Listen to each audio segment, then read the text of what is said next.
शन्नो अस्तु द्विपदे शञ्चतुष्पदे। ओम शुक्लां भरधरं विष्णुं शशिवर्णं चतुर्भुजं प्रसन्नवदनं ध्यायेत् सर्वविघ्नोपशान्तये।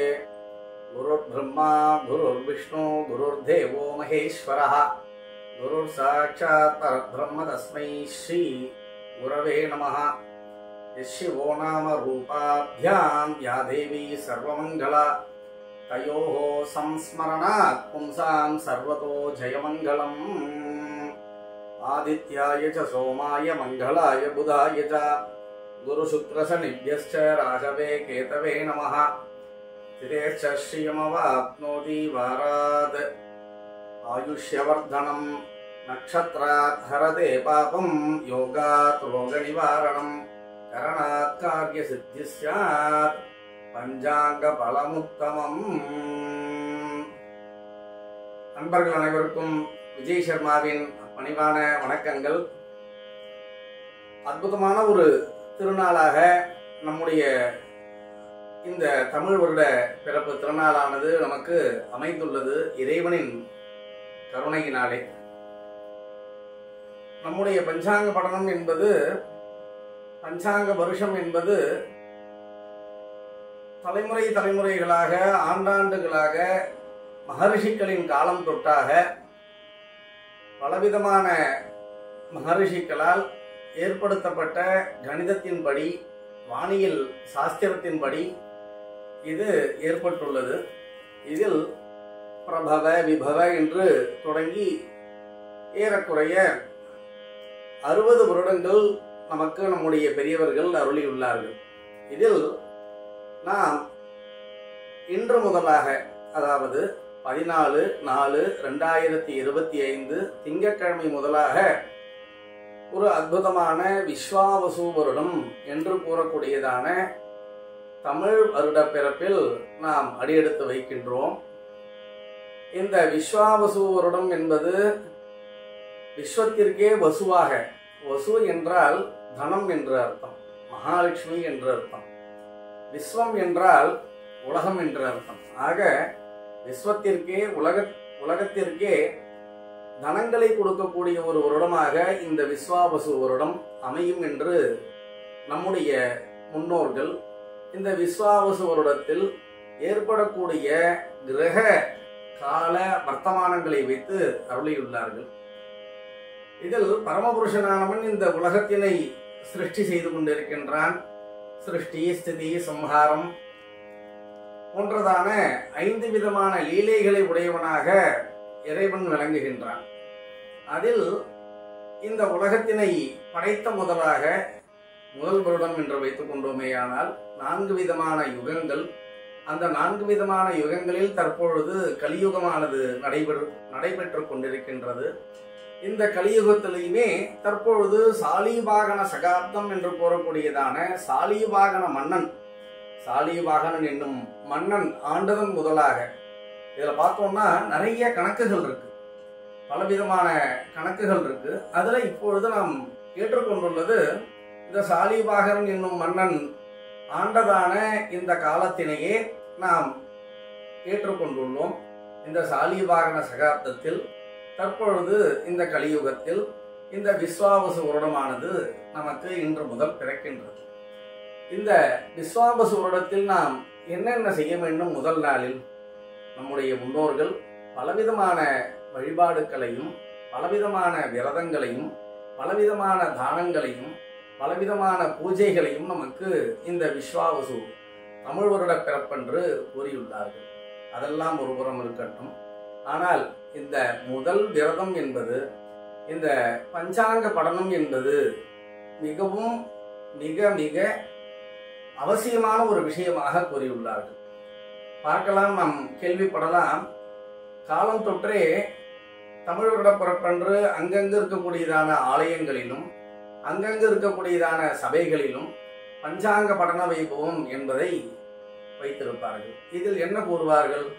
இந்த விஸ்வாவசு வருடம் எவ்வாறு அமைந்திருக்கும், இதில் நவநாயகர்கள், நவகிரகங்கள் என்ன என்ன பொறுப்பினை எடுத்துக் கொள்கின்றார்கள், போன்றதான பல விஷயங்களை இந்த பஞ்சாங்க படனத்தில் தெரிந்து கொள்ளலாம். மேலும் அஸ்வினி முதலாக ரேவதி ஈராக இருக்கக்கூடிய 27 நட்சத்திரக்காரர்களுக்கான ஆதாயங்களும் விரயங்களும் இதில் கூறப்பட்டிருக்கும். இதெல்லாம் சற்று மேலோட்டமாக நம்மை ஞாபகப்படுத்துவதற்காக, நம்மை ருஜுப்படுத்துவதற்காக, நம்மை சற்று தயார்படுத்துவதற்காக கூறப்பட்டுள்ள விஷயங்கள். ஆகவே இதையெல்லாம் நாம் தெரிந்து கொண்டோமேயானால் நம்முடைய இந்த ஒரு வருட பயணமானது, விஸ்வாவசு வருடத்தில் ஏற்படக்கூடியதான இந்த பயணமானது நமக்கு மிக மிக அருமையாக அமையும் இறைவனுடைய ஒரு கருணையினால் என்று பெரியவர்கள் அறிந்தே இந்த பஞ்சாங்க படன வைபவத்தை நமக்கு முக்கியமாக கொடுத்துள்ளார்கள். இதில் இறைவனானவர் வேதங்களில் கூறப்பட்டுள்ளதை போன்று சகஸ்ரசீருஷா புருஷா சகஸ்ராட்ச சகஸ்ரபாது, நாம் அனைவரும் விஷ்ணு சகஸ்ரநாமத்தில் சொல்கின்றோமே, எடுத்தோன்னே விஸ்வஸ்மை நமஹா அப்படின்னு சொல்றோம். விஸ்வத்தின் உருவமாகவே, உலகத்தின் உருவமாகவே அமைந்திருப்பவர் மகாவிஷ்ணு என்று கூறுகின்றோமே, அதை பொறுத்தே அவர் நம்மை காக்கும் கடவுளாக அமைந்து கொண்டு இருந்து கொண்டு நம் அனைவரையும் காப்பாற்றி வருகின்றார். அவருடைய அருளினை நாம் பெற வேண்டும் என்பதற்காகவே இந்த பஞ்சாங்க படனத்தை வைத்துள்ளனர். இதில் இந்த கலியுகம் என்பது ஏறக்குறைய 4,32,000 வருஷங்கள் அமைந்ததாக இந்த கலியுகமானது அமைந்துள்ளது. இதில் நாம் தற்பொழுது பலவிதமான காலங்களில் பலவிதமான நேரங்களில் நாம் பார்க்கின்றோம். கலிபுருஷனுடைய லீலையானது பலரும் அவரவர்கள் ஆசைப்பட்டால் கூட தங்களுடைய நியாயமான, தங்களுடைய தர்மமான, தங்களுடைய தார்மீகமான எந்த விதமான ஒரு செயல்களையும் அவர்கள் ஆசைப்படும் அளவிற்கு நேர்த்தியாக தர்மமாக செய்ய முடிவதில்லை. இதற்கு காரணம் கலிபுருஷன்தான் என்று சாஸ்திரங்கள் கூறுகின்றன.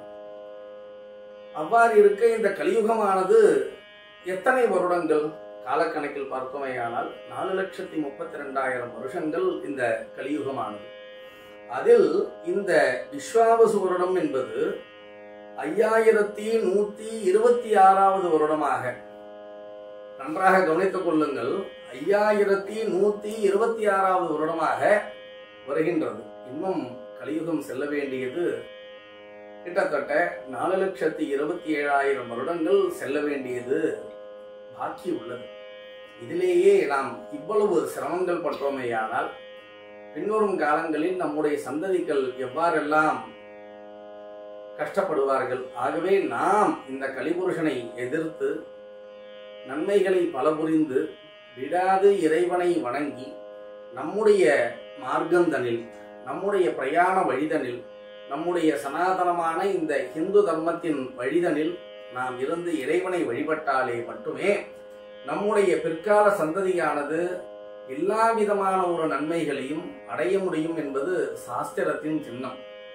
மேலும் இந்த பஞ்சாங்க படனத்தினால் நாம் என்னென்ன நமக்கு கிடைக்கும்?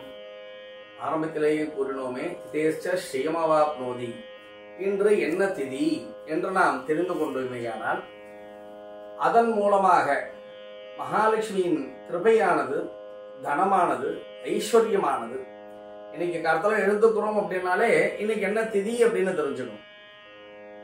சந்திரனுடைய போக்கினை வைத்து நமக்கு பிரதமை முதல் பௌர்ணமி வரையில் வளர்பிறை என்றும், பௌர்ணமி முதல் அமாவாசை முடிய தேய்பிறை என்றும் நமக்கு பெரியவர்கள் காட்டிக் கொடுத்துள்ளனர்.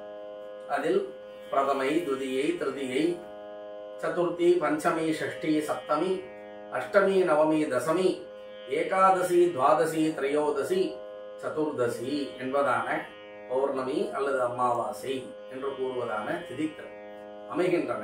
இந்த இன்று என்ன திதியானது, என்ன திதியில் நாம் நம்முடைய வாழ்வை நடத்தி கொண்டிருக்கின்றோம் என்று தெரிந்து கொண்டோமேயானால் திதேஷ்ட ஸ்ரீயமவாப்னோதி, இன்று ஏகாதசி, இன்று துவாதசி, இன்று திரையோதசி, பிரதோஷ வைபவம் போன்றதான விஷயங்களை, திதிகளை நாம் தெரிந்து கொண்டோமேயானால் நமக்கு ஐஸ்வர்யமானது, மகாலட்சுமியின் கிருபையானது, கடாட்சமானது நம்முடைய இல்லங்களில் நீங்காது இருக்கும்.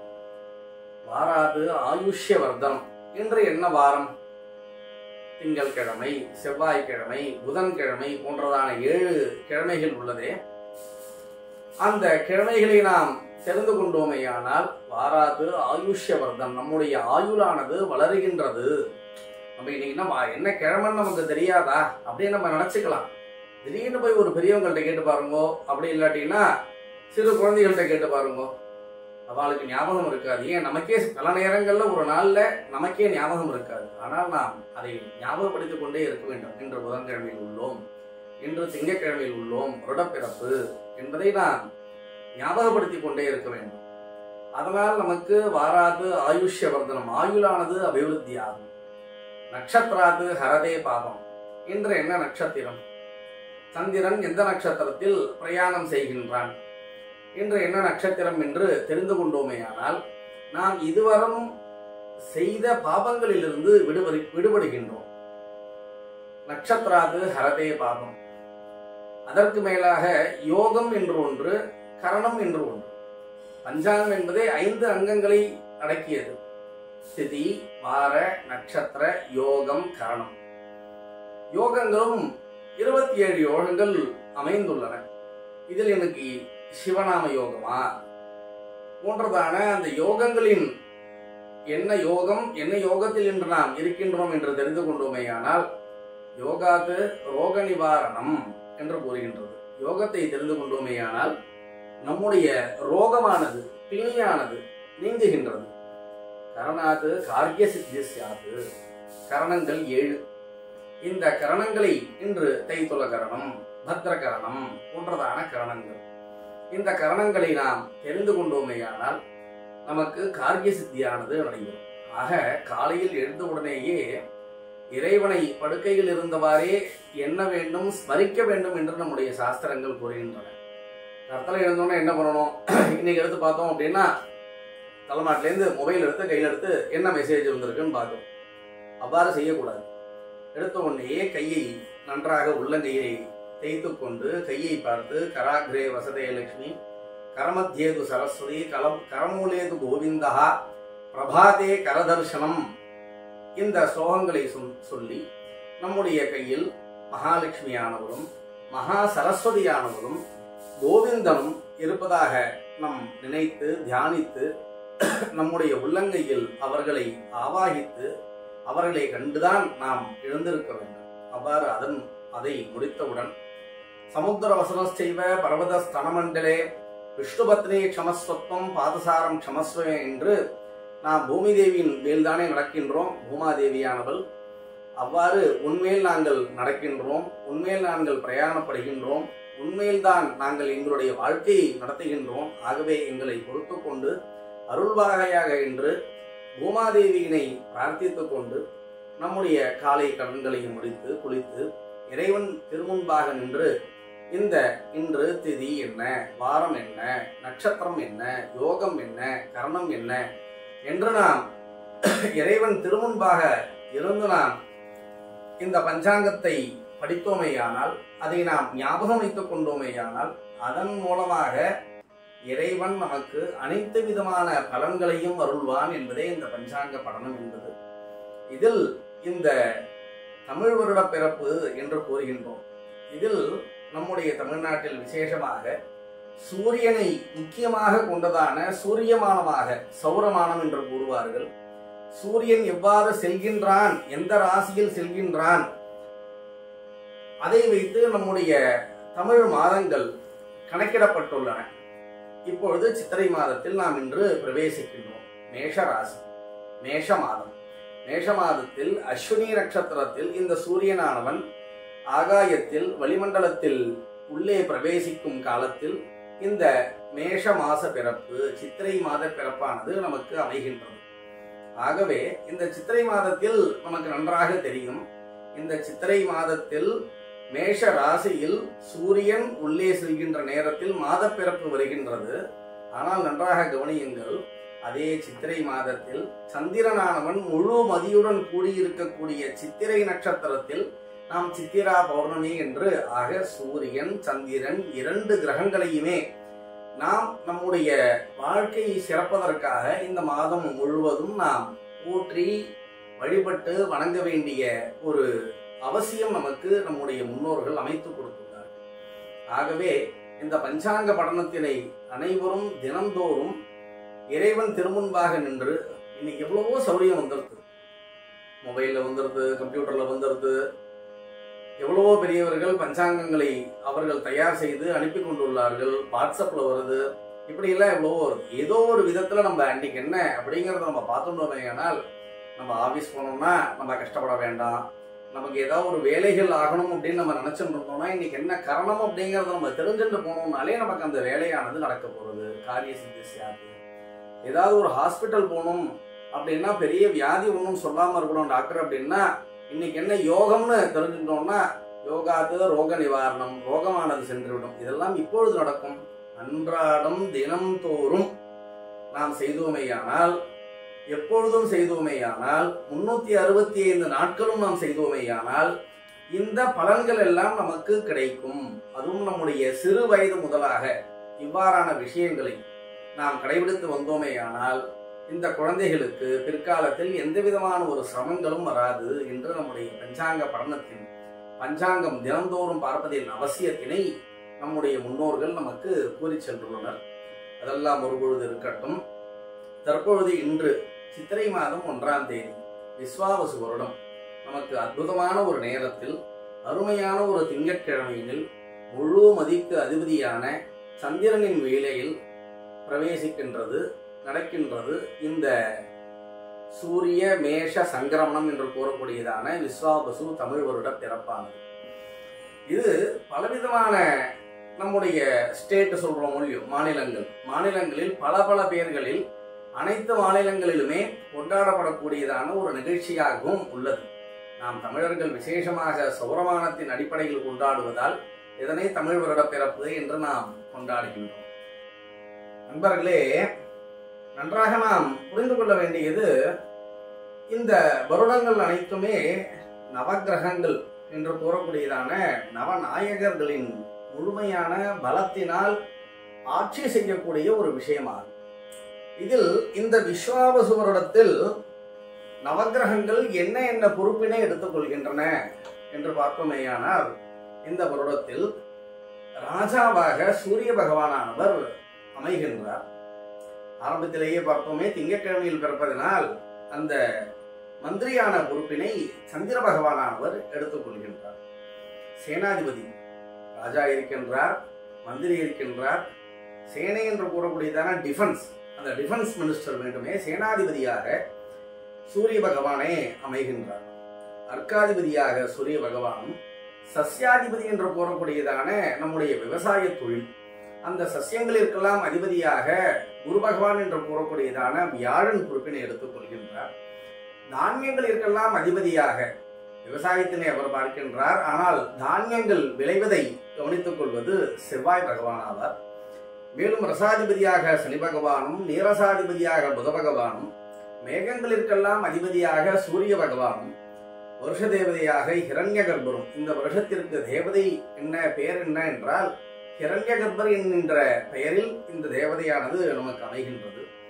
இந்த வருடத்தில் பசுவாக நம்முடைய ஜீவன்கள் அனைத்துமே இருக்கின்றோம். இந்த நமக்கெல்லாம் நாயகன் என்று கூறக்கூடியவராக கோபாலன் என்று கூறக்கூடியதான நாயகன் அமைகின்றார்.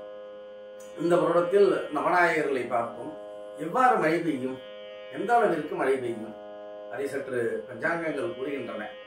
இந்த வருடத்தில் விந்திய பர்வதம் என்று கூறக்கூடியதான விந்திய பர்வதத்திற்கு தெற்கு பகுதியில் மேகமானது நீலமேகம் என்கின்ற பெயரில் உற்பத்தி ஆகின்றது. அது தேவர்களின் அளவால், இதெல்லாம் தனியான கணக்கு. இந்த தேவர்களின் கணக்கினால் 100 யோஜனை உயரமும் 60 யோஜனை அகலமும் உள்ள மரக்கால் என்று சொல்லக்கூடியதான அளவை, அந்த மரக்காலினால் 2 மரக்கால் மழை பெய்யும். சற்று யோசித்து பாருங்கள். அதில் 10 பாகம் 2 மரக்கால் மழை பெய்கின்றது. அதில் 10 பாகமானது சமுத்திரத்தில் பெய்கின்றது, 6 பாகம் மலையில் பெய்கின்றது, 4 பாகமானது பூமியில் பெய்கின்றது. ஆக 10 பாகம் சமுத்திரத்தில், 6 பாகம் மலையில் பெய்து நதியாக நம்முடைய பூமிக்கே வரப்போகின்றது, 4 பாகம் நம்முடைய பூமியிலேயே பெய்ய போகின்றது. ஆக நீருக்கு தண்ணீர் இருக்கு, நமக்கு கஷ்டங்கள் இருக்காது என்று நாம் புரிந்து கொள்ள முடிகின்றது.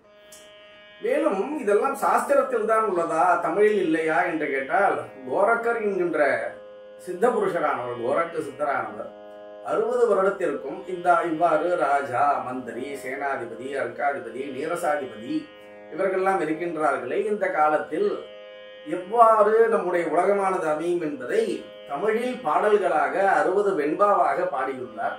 அதில் இந்த விஸ்வாவசு வருடத்திற்கான வெண்பாவாக, விஸ்வாவசு வருடம் வெள்ளாண்மை ஏறும், பசு மாடு மாடு பலிக்கும், சிசுநாசம் மற்றையரோ வாழ்வார்கள், மாதவங்கள் மீறுமே, உற்றுலகினில் மழையுண்டு என்று கூறுகின்றார். ஆரம்பத்திலேயே கூறினோமே, இந்த விஸ்வாவசு என்பது விஸ்வத்திற்கே வசுவாக, மகாலட்சுமியாக, தனமாக அமையப் போகின்றது என்று அதையே கோரக்க சித்தரும் தமிழில் கூறுகின்றார். ஆக இந்த வருடமானது நமக்கு மிகவும் நல்ல வருடமாக அமையும் என்று தோன்றுகின்றது.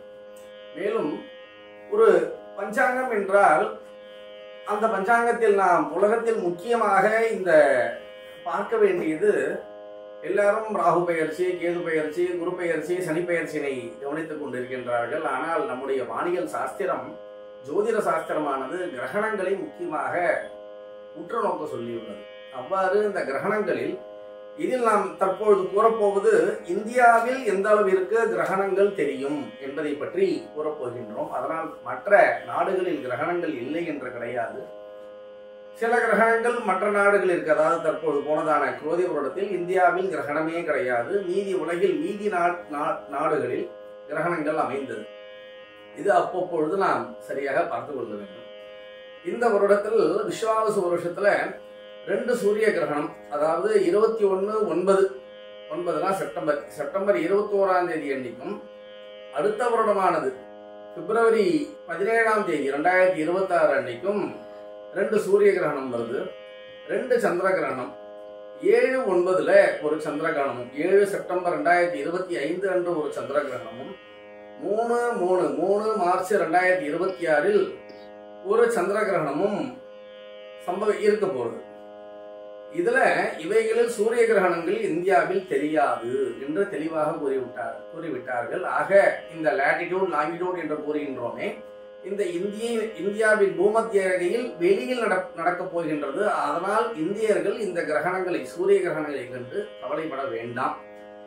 இதில் சந்திர கிரகணங்கள், 2 சந்திர கிரகணங்கள் நமக்கு இந்தியாவில் அமைகின்றன.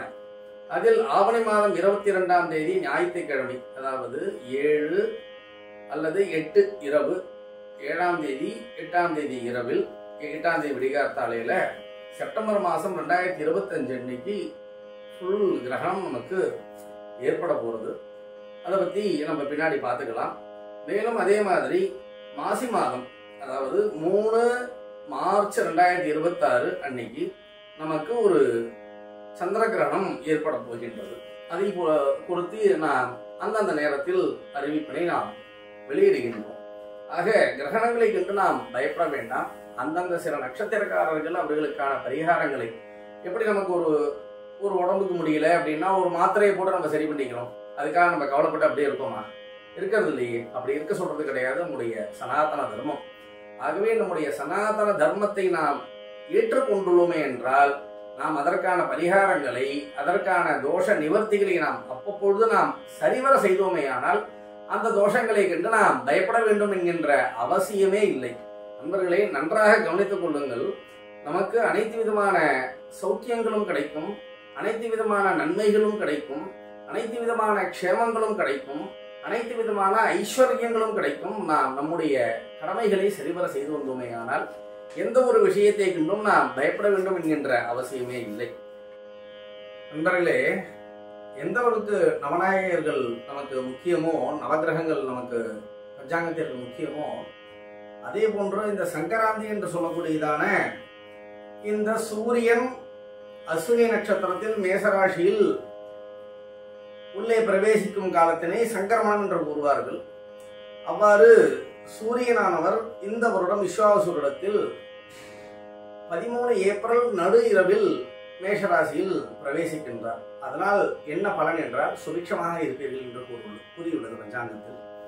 மேலும் மகர மாதம், தை மாத பிறப்பானது மகர சங்கராந்தி என்று கூறுவார்கள். அந்த மகர சங்கராந்தி தேவதையினுடைய பலனுமே நல்ல விதமாக அவளுடைய பெயரானது ஸ்திரீ புருஷ ரூபமாய் 2 முகமும் 3 கண்களும் 4 வாயும் சிவப்பு தந்தமும் நீண்ட நாக்கும் தொங்குகின்ற புருவமும் நீண்ட காதும் 8 கைகளும் 2 கால்களும் செம்பட்டை மயிரும் உள்ள விகாரமான கருப்பு சரீரத்துடன் 12 யோஜனை பருமனும் 100 யோஜனை உயரமும் உள்ள கோர ரூபத்துடன் வருவாள். இந்த சங்கராந்தி தேவதைக்கு பெயர் மந்தாகினி என்று கூறுகின்றார்கள். இந்த மந்தாகினி என்ற பெயரினால் இவர்கள் எல்லாருக்கும் சௌக்கியம். இவளால் அனைத்து விதமான பித்தங்கள் தெளிந்து கணிகர்களுக்கு பீடைகளும் கலகங்களும் ரோகத்தினால் பயமும் அனைவருக்கும் நன்மையும் உண்டாகும் என்று கூறியுள்ளது இந்த மகர சங்கராந்தி தேவதையினுடைய ஒரு பலனானது. இது நவநாயகர்கள் பலன் என்ன என்று பார்த்தோமேயானால் இந்த வருஷத்திற்கு என்ன பலன், விஸ்வாவசுரத்திற்கு என்ன பலன் என்றால் பயிர் விலை மழை இவைகள் மத்தியமாகவும் திருட்டு ரோகம் அரசர்களுக்கு ஆசை இவைகள் அதிகமாகவும் வடக்கே மார்கஸ்வத்தியமானத்தினால் காலயுக்த வருஷத்தினால் அதிக மழை வருஷத்து ஜனங்கள் சௌக்கியமாக இருப்பார்கள். சமஸ்தமான பூமியும் இப்பொழுதும் அதிகமாக பயிர் விலை இவைகளால் நிறைந்து இருக்கும் என்று கூறுகின்றது. இந்த வருடத்திற்கு ராஜாவாக சூரியன் இருக்கின்றார். அதனால் அரசர்களுக்குள் வைரமும் தானியங்களும் மழைக்கும் கெடுதையும் திருடர்களாலும் அக்னியாலும் பிழையும் உண்டாகும் என்று கூறுகின்றார்கள். மந்திரியாக சந்திர பகவான் இருப்பதனால் நல்ல மழை பெய்து சுபிக்ஷமும் பயிர்பலிதும் ஆரோக்கியமும் உண்டாகும் என்று கூறுகின்றார்கள். இவ்வாறு நவநாயகர்களுக்கு பலவிதமான பலன்களை சொன்ன போதிலும் முக்கியமாக ராசிக்களிற்கு ஆதாயங்கள் விரயங்கள் என்று கூறுவார்கள். எத்தனை ஆதாயம் இந்த வருஷத்துல எத்தனை விரயம் என்று கூறுவார்கள். அதில் மேஷ ராசிக்கும் விருச்சிக ராசிக்கும் 2 ஆதாயம் 14 விரயம். அன்பர்களே, மேஷராசி என்பவர்களும் விருச்சிக ராசி என்பவர்களும் சற்று கவனமுடன் இருக்க வேண்டும். ரிஷபராசிக்கும் துலா ராசிக்கும் 11 ஆதாயம் 5 விரயம். மிதுன ராசிக்கும் கன்னியா ராசிக்கும் 14 ஆதாயம் 2 விரயம். கடகராசிக்கு 14 ஆதாயம் 8 விரயம். சிம்மராசிக்கு 11 ஆதாயம் 11 விரயம். தனுசு மற்றும் மீனராசி என்பவர்களுக்கு 5 ஆதாயம் 5 விரயம். மகரம் மற்றும் கும்பராசி என்பவர்களுக்கு 8 ஆதாயம் 14 விரயம். ஆக மொத்தம் ஆதாயமானது 65, விரயமானது 59. ஆக 6 பங்கு ஆதாயமானது அதிகமாகத்தான் உள்ளது. உலகத்திற்கு நன்மையே உண்டாகும். மேலும் இந்த வருடத்தில் 27 நட்சத்திரக்காரர்களுக்கும் என்ன பலன்கள் என்பதை கூறுகின்றோம். அனைவரும் அவளுடன் எதிர்பார்ப்பீர்கள்.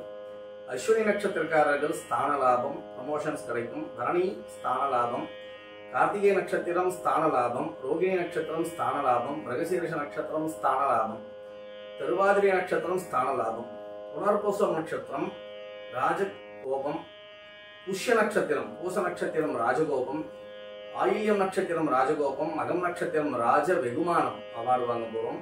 பூர்வ நட்சத்திரம் ராஜ வெகுமானம், உத்திரம் நட்சத்திரம் ராஜ வெகுமானம், ஹஸ்தம் ராஜ வெகுமானம், சித்திரை நட்சத்திரம் ராஜ வெகுமானம், சுவாதி நட்சத்திரம் ராஜ வெகுமானம், விசாகம் அனுஷம் கேட்டை இவர்களுக்கு தன நாசம். சற்று ஜாக்கிரதையாக இருக்க வேண்டும். விசாகம் அனுஷம் கேட்டை. மூலம் நட்சத்திரம் பூராடம் உத்திராடம் திருவோணம் அவிட்டம் சதயம் இவர்களுக்கு தனலாபம் ஏற்படும். பூரட்டாதி நட்சத்திரம் உத்திரட்டாதி ரேவதி இவர்களுக்கு ஸ்தான சலனம், இடங்களிலிருந்து ஒரு இடத்திலிருந்து அடுத்த இடத்திற்கு பயிற்சியானது கிடைக்கும் என்று கூறப்பட்டுள்ளது. இந்த விஸ்வாவசு வருடத்தில் கந்தாயம் என்று கூறுவார்கள். 3ஆக பிரிப்பார்கள் 4 மாதங்களிற்காக. முதல் 1, 3, 4ன்னு சொன்னோம்னா முதல் மாசத்துல 1 அப்படிங்கிற மாதிரி நம்ம புரிஞ்சுக்கணும். அஸ்வினி நட்சத்திரத்திற்கு 301, பரணி 614, கிருத்திகை 122, ரோகிணி 400, மிருகசீரிஷம் 713, திருவாதிரை 221, புனர்பூசம் நட்சத்திரம் 504, பூசம் நட்சத்திரம் 012, ஆயில்யம் 320, மகம் நட்சத்திரம் 603, பூரம் 111, உத்திரம் 424, ஹஸ்தம் 702, சித்திரை 210, சுவாதி 523, விசாகம் 001, அனுஷம் 314, கேட்டை 622, மூலம் 100, பூராடம் 413, உத்திராடம் 721, திருவோணம் 204, அவிட்டம் 512, சதயம் 020, பூரட்டாதி 303, உத்திரட்டாதி 611, ரேவதி 124 என்று இந்த கந்தாய் விஷயங்களை கூறியுள்ளார்கள். மேலும் இந்த அருமையான விஸ்வாவசு வருடமானது சித்திரை மாதம் சாலிவாகன சகாப்தத்தில் 1947, கலியுகத்தில் 5126, இங்கிலீஷ் 2025, உத்தராயணம், வசந்த ருது, சைத்திரம், வைசாக மாதங்கள். இதில் சித்திரை மாதம் 1ஆம் தேதி, ஏப்ரல் மாதம் 14ஆம் தேதி திங்கட்கிழமை, சைத்திர பகுல பிரதமை, சுவாதி நட்சத்திரம், வஜ்ரநாம யோகம், கௌலவகரணம், விருத்தியர்க்கம், தமிழ் வருஷ பரப்பு, விசேஷமாக நிம்ப குசும பட்சணம், சைத்திர விஷு புண்ணியகாலம் என்று அமைகின்றது. நண்பர்களே, நாம் முக்கியமாக ஒன்னொன்று பார்க்க வேண்டும். இந்த வசந்த ருதுவில் இந்த மாதமானது பிறக்கும் எப்பொழுதுமே 12 மாதங்கள், 6 ருதுக்கள், 2 அயனங்கள், இவ்வாறாக சாஸ்திரங்கள் பிரிக்கின்றன. இதில் இந்த வசந்த ருதுவின் முதல் நாள் இந்த சித்திரை 1ஆம் தேதி என்பது.